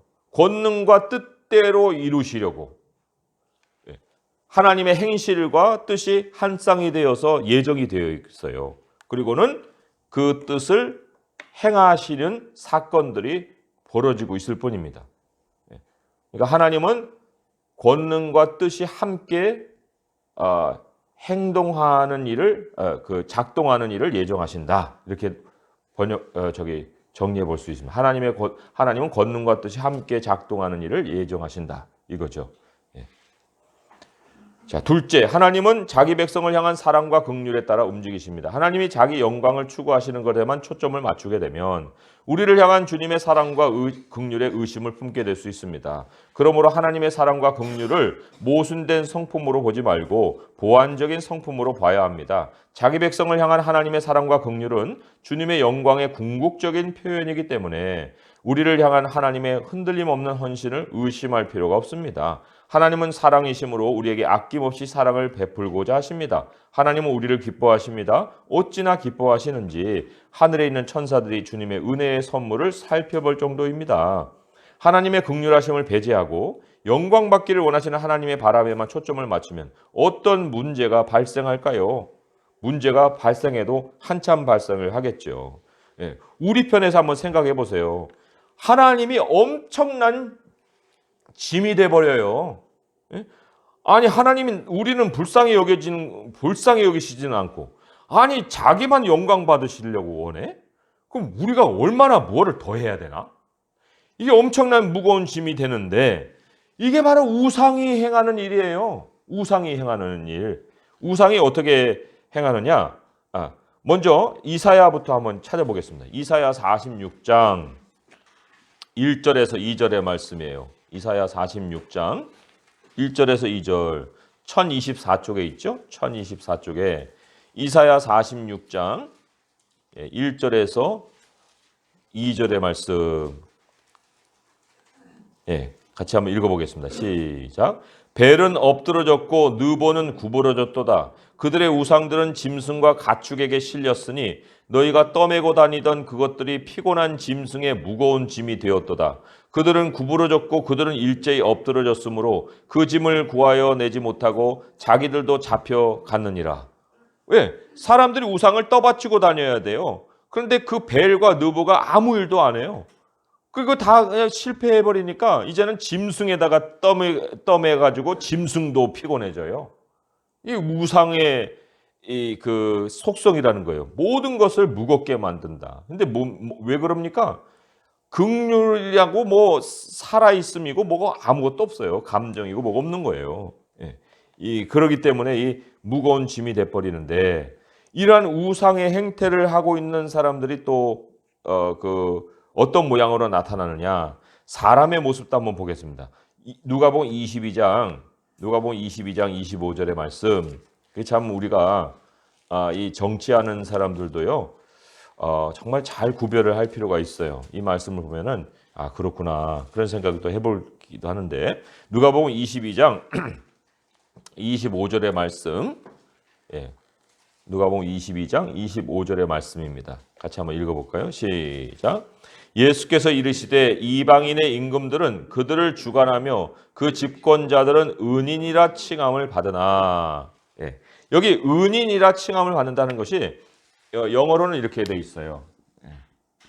Friends of the people. 백성의 친구들이다. 아니 그렇게 힘은 발휘하고 권력을 휘두르면서 그리고 사람들 앞에서는 나는 백성의 친구들이요. 이런 모양으로 지금 뻔뻔하게 나타나고 있다는 거예요. 이방의 임금들은 그들을 주관하고 그 집권자들은 백성의 친구들이라 하고 이렇게 칭함을 받고 있는데 실상은 자기들이 섬김을 받고 있는 거예요. 우상이 똑같은 거예요. 우상이. 나는 너희들을 위하는 존재요 하고 나타나고 있긴 하나 그러나 실상은 주관하고 누르고 빼앗고 그렇다는 거예요. 그러니까 이 하나님이 영광 받기만을 원하는 데에 초점이 맞춰지면 큰 문제가 생기죠. 우리 하나님 때문에 허리 혀버려요. 그냥 희생만 나타나는 거예요. 희생만 있고 아무 유익도 올무만 생기는 거죠. 시편 한번 말씀 볼까요? 시편 106편 36절에서 38절이에요. 이제 거의 다 왔어요. 시편 106편 36절에서 38절 한번 보겠습니다. 자, 읽어볼게요. 시편 106편 36절에서 38절입니다. 시작. 그들의 우상들을 섬김으로 그것들이 그들에게 올무가 되었도다. 그들이 그들의 자녀를 악귀들에게 희생 제물로 바쳤도다. 무지한 피 곧 그들의 자녀의 피를 흘려 가나안의 우상들에게 제사함으로 그 땅이 피로 더러워졌도다. 무슨 얘기예요? 희생만 있는 거예요. 우상을 섬기게 되면 자기 자녀까지도 희생해 버린다니까요. 재산도 바쳐, 자기 건강도 바쳐요, 젊음도 바쳐요, 자녀도 바쳐요. 그리고는 올무에 그냥 꽁꽁꽁꽁 묶여버려요. 이게 이제 우상들이죠. 근데 하나님은 자유를 주시는 분이죠. 예. 자, 뒷페이지로 넘기셔서 이제 마지막 문제입니다. 영광 받기를 원하시는 하나님의 바람을 배제하고 하나님의 긍휼에만 초점을 맞추면 어떤 문제가 발생할까요? 이제 거꾸로예요. 예. 우리만 불쌍히 여겨달라. 그거에 이제 매이게 되면 어떤 일들이 생기겠느냐. 이게 이제 인본주의적인 어떤 신앙이 발생을 하는 건데, 로마서 1장의 말씀을 한번 보도록 하겠습니다. 로마서 1장의 말씀, 로마서로 옮겨가시면 거기에 이제 사람이 자기중심적이 돼버리면 어떤 현상들이 발생하는지가 아주 가득하게 빼곡하게 소개가 되어 있어요. 로마서 1장 20절에서 우선 23절까지 한번 보도록 하겠습니다. 로마서 1장 20절에서 23절이에요. 같이 읽어봅니다. 시작. 창세로부터 그의 보이지 아니하는 것들 곧 그의 영원하신 능력과 신성이 그가 만드신 만물에 분명히 보여 알려졌나니 그러므로 그들이 핑계하지 못할지니라. 하나님을 알되 하나님을 영화롭게도 아니하며 감사하지도 아니하고 오히려 그 생각이 허망하여지며 미련한 마음이 어두워졌나니 스스로 지혜 있다 하나 어리석게 되어 썩어지지 아니하는 하나님의 영광을 썩어질 사람과 새와 짐승과 기어다니는 동물 모양의 우상으로 바꾸었느니라. 예, 여기 보면은 이게 다 자기중심적이고 하나님은 내 편에서만 움직여야 되는 이런 얘기를 하는 거예요. 그런데 하나님이 이런 사람들에게 어떤 형벌을 내리셨냐면요. 24절, 26절, 28절에 보게 되면 그 마음의 정욕으로 내버려뒀다. 또 부끄러운 욕심에 내버려뒀다. 그리고 28절에 보면 상실한 마음대로 내버려뒀다. 이렇게 얘기를 합니다. 예, 하나님은 사랑이야. 뭔 얘기하고 있어? 하나님은 긍휼이시라니까. 사랑이라니까. 사랑하신 하나님이 모든 종류의 사랑을 다 사랑하시지. 그리고는 이제 나타나는 게 뭐예요? 27절 보니까 남자들도 순리대로 여자 쓰기를 버리고 서로 향하여 음욕이 부릴 듯하게 남자가 남자와 더불어 부끄러운 일을 행하고 그들이 그릇 때문에 상당한 보응을 그들 자신이 받았다. 동성애 그것도 다 포용이 되는 거예요. 왜? 하나님 우리를 긍휼히 여기셔야 되는데 모든 죄인들을 다 사랑하셔야 되는데 아니 그러려면은 무슨 뭐 차별이 뭐 사람들 그렇게 그런 엄한 짓을 해도 그거 다 받아들이셔야죠. 그러니까 자기 존재의 목적을 잃어버리는 거예요. 하나님의 영광이라고 그랬지. 하나님의 영광을 나타내는 형상이라고 그랬지. 어디 무슨 인간을 극대화시켜가지고 뭐 육체가 그게 뭐 네피림이 돼봐야 무슨 의미가 있겠어요. 용사로 태어나봐야 무슨 의미가 있어요. 자기 중심적으로 사는 것은 우리의 목적이 아닌데. 그래서 하나님을 향한 영광의 한쪽으로 치우쳐서도 참 우리가 무거운 하나님을 섬기는 것이 무거운 짐이 되고 긍휼만 강조해도 우리 중심이 돼서 뭐 모든 걸 다 받아들이는 이런 아주 그냥 경계선 없는 지저분하고 혼잡한 삶이 돼버리고 또 이게 밸런스가 맞춰져야 된다는 거예요. 자, 결론을 우리 같이 한 목소리로 읽어보도록 하겠습니다. 시작. 우리는 다른 사람들을 무시한 채 자기만을 위해 사는 사람들을 좋아하지 않습니다. 그러나 하나님이 자기 영광을 추구하시는 것은 인간에 악영향을 끼치는 자기 도취적 타락과는 근본적으로 다릅니다.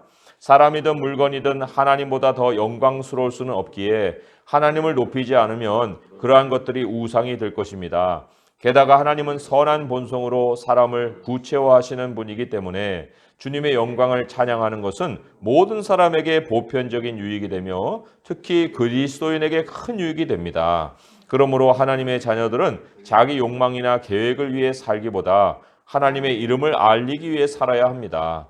하나님이 우리를 위해 존재하시는 것이 아니라 우리가 하나님을 위해 존재합니다. 하나님의 영광을 위해 창조되었으므로 그 목적에 맞게 산다면 자유와 평화와 기쁨을 누릴 것입니다. 삶의 목적의 중심을 자신에서 하나님으로 옮기면 우리 삶은 누구보다도 영광스러우신 하나님을 가리키는 영광의 표지가 될 수 있습니다.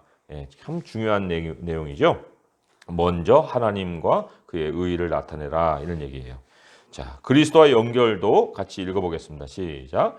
히스기야는 하나님이 자기 백성을 대적해 일어난 이방 나라로부터 그들을 구원해 자기 영광을 드러내 주시기를 기도했습니다.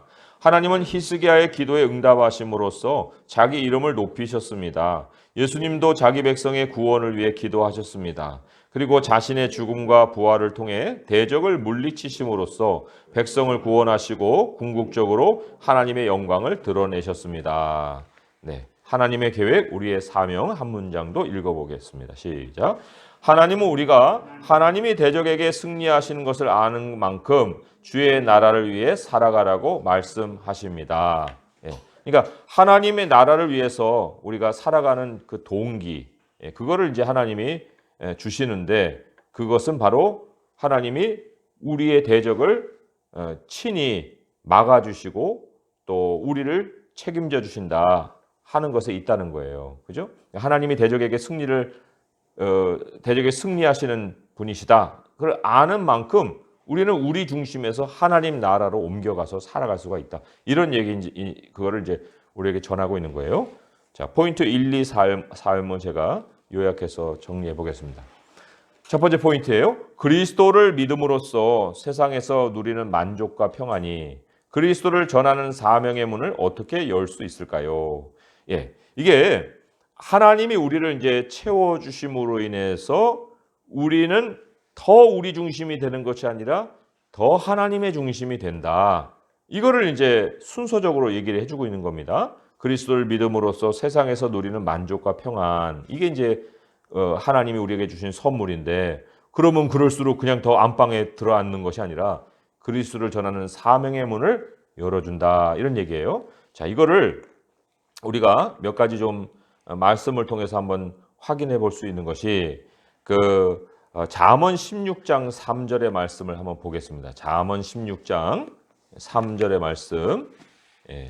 잠언 16장 3절의 말씀에, 그래서 우리가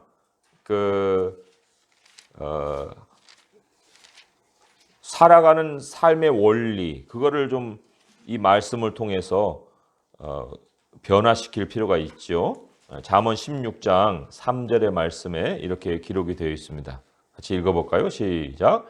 너의 행사를 여호와께 맡기라. 그리하면 내가 경영하는 것이 이루어지리라. 여기 경영은 이제 계획이다, 이런 얘기예요. 그러니까 너의 행사, 이거는 이제 일부터 저지르는 걸 얘기하는 거죠. 너 일부터 저지르지 말고 그 일 하나님께 먼저 맡겨. 그러면 너의 계획이 다 이루어지는 거야. 이런 얘기를 하는 겁니다. 그래서 우리가 아까 뭐라고 그랬어요? 포인트 1에서 하나님 말씀이 하나님의 영광을 드러내시는 그 표현이라고 했죠. 근데 사탄은 말씀이 나타나지 못하게끔 중간에서 방해 공작을 하는데, 방해 공작 중에 하나가 뭐예요? 모든 이론과 모든 생각을 우리 안에 자꾸만 일어나게 해갖고 말씀이 우리 마음속에서 사라지게 한다 그랬죠. 그러니까 생각과 이론 속에서 갇히게 만드는 이런 방식을 쓴다고 그랬어요. 그런데 잠언의 말씀은 뭐라고 했습니까? 너의 경영은 이게 계획이잖아요. 경영이 이루어질 수 있는 그 방식은 너의 모든 하는 일을 하나님께 맡기는 거야. 그걸 얘기하는 거예요. 하나님께 너가 하고 싶어 하는 것을 다 맡겨. 하나님, 나 이것도 하고 싶고요, 저것도 하고 싶어요. 하나님의 방식대로 행해 주세요. 라고 맡기면 하나님이 우리의 계획을 이루어 주신다. 그러니까 우리 생각의 가치관을 바꿔가는 이 연습을 계속해서 해야 되죠.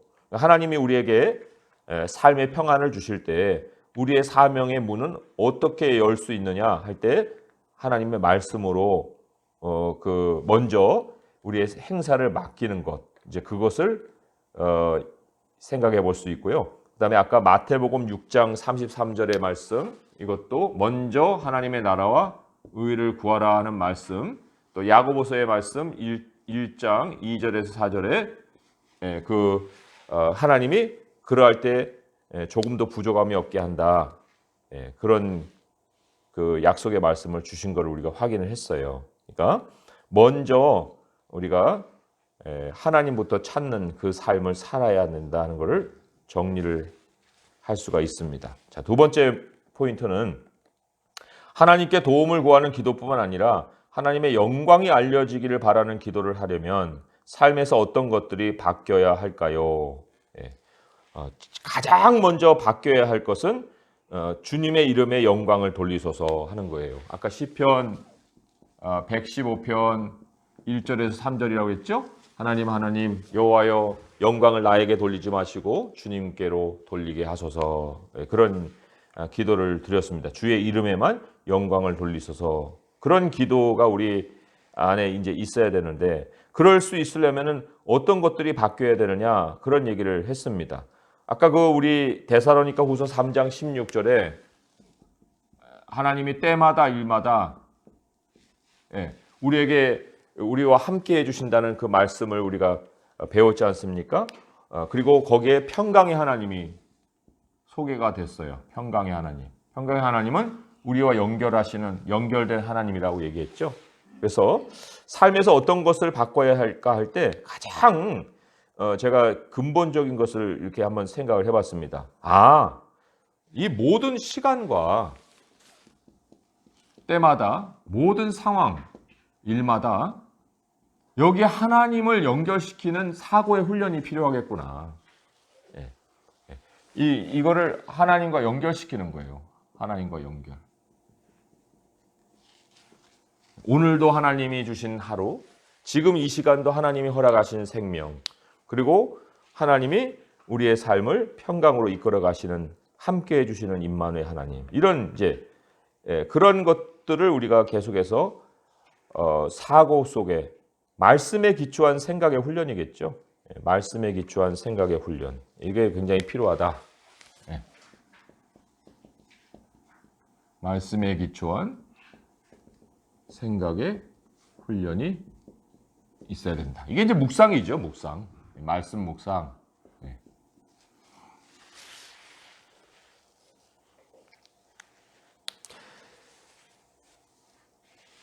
자, 그러면 마지막으로 원수들을 이기시는 하나님의 승리는 우리가 하나님 나라를 위한 사명으로 살아가는데 어떤 영향을 주나요? 하나님이 승리해 주신다는 것은 결국 우리의 그 외적인 그 환경을 지켜주신다는 거거든요. 외적인 환경에 대해서 책임을 져주신다는 그런 말이에요. 그렇기 때문에 그런 하나님이 계시다는 것을 우리가 알고 있게 되면 우리가 하나님 나라를 위한 사명으로 살아가는데 어떤 영향을 주는가 할 때 첫째는 이제 그 외부 영향에 흔들리지 않겠죠. 왜요? 하나님이 다 외부적인 영향의 그 환경을 책임져 주시니까. 그래서 외부적인 영향에 우리가 흔들리지 않을 수가 있고요. 두 번째로 한번 생각해 볼 수 있는 것이 하나님이 우리를 통해서 영광을 드러내신다고 말씀했잖아요. 그래서 이 하나님 나라 사명 그것이 내 인생의 소망이 되게 하시는 거예요. 소망. 하나님이 원수를 이겨주시고 외부의 모든 환경을 다스려 주시니 내게 흔들림이 없는 마음이 흔들림이 없는 그 모습이 생길 뿐만 아니라 나를 통해서 하나님이 자신의 영광을 드러내신다? 그러니까 그게 내 인생에 가장 소망스럽고 또 행복한 어떤 기대감이 생기게 되는 거죠. 그래서 사명을 위해 산다는 것이 이게 어려운 일이 아니고 굉장히 가슴이 설레는 일이 될 수가 있다. 하나님 아버지 감사합니다. 어떤 것도 현재 모든 결론이 나는 일은 없습니다. 하나님은 앞으로 예수 그리스도 나라에 이르기까지 우리의 삶을 이끌어 가십니다. 우리를 홀로 두지 아니하십니다. 하나님의 영광을 우리 가운데 드러내시며 또 하나님의 영광을 위해 우리를 창조하신 만큼 우리의 모든 삶을 통해서 구원함을 통해서 하나님이 우리와 함께 하시고 누구도 너 하나님이 어디 있느냐 말하지 못하게 하나님은 반드시 하나님의 모습을 권능으로 드러내시며 우리와 동행하여 주시는 줄 믿습니다. 하나님, 먼저 주의 나라와 의를 구하는 것이 특권이요 또 이것을 아는 것이 얼마나 큰 소망인지 모릅니다. 주님, 우리들의 필요만에 참 주목하지 않게 하시고 하나님이 우리를 통해서 나타내실 그 영광을 바라보게 하시고 또 우리의 모든 부족한 어려운 상황이 펼쳐져 있을지라도 그것을 넘어서 하나님이 보게 하시는 그 표대를 믿음 가운데 볼 수 있는 저희가 되게 하여 주옵소서. 하나님, 우리들의 건강 문제, 일에 대한 문제, 또 삶에서 여러 가지 관계들의 문제, 모든 것들은 다 그 너머의 표대가 있습니다. 주님, 그것을 주목할 때 우리 하나님, 오늘도 평강을 주시는 주님이 평강의 하나님으로 우리 역사하여 주셔서 우리의 모든 삶의 선을 이루어 가실 것을 믿고 오늘도 하나님과 함께 동행할 수 있는 저희가 되게 하여 주옵소서. 예수님의 이름으로 감사하며 기도합니다. 아멘.